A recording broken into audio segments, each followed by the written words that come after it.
कोई दौरा कहतानी कुछ ना होई परेशान।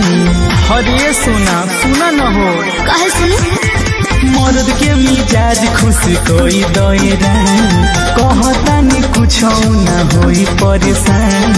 अच्छा सुनी बोला वीडियो बनाई हो अपना मोबाइल में जे अपना मोबाइल में नाचो ए बोला नाचो ए बोला खेसारी स्टाइल में नाचो ए बोला खेसारी स्टाइल में नाचो ए बोला खेसारी स्टाइल में।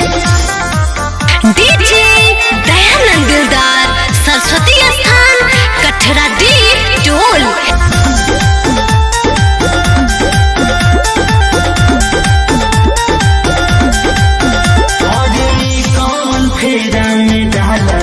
कहिया के बदला निकालत बाहर ऐसे काहे करे तारू। हमार बात सुनी तो हो थोड़ा मस्ती मजाक कोई कोरी बोलो एमे मेहरे से कवना बात के सोरो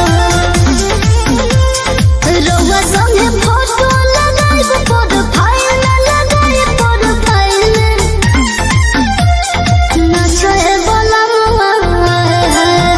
अरे नाचो ए बोला खेसारी स्टाइल नाचो ए बोला खेसारी स्टाइल नाचो ए बोला खेसारी स्टाइल।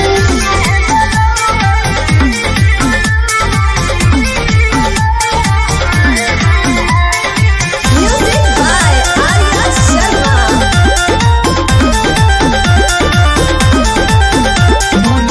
बेला से खेला करेलू हो काहे रे धनिया तनिको न डरेलू हो। तारा बुझाता कि ना कुछो ए जी बोल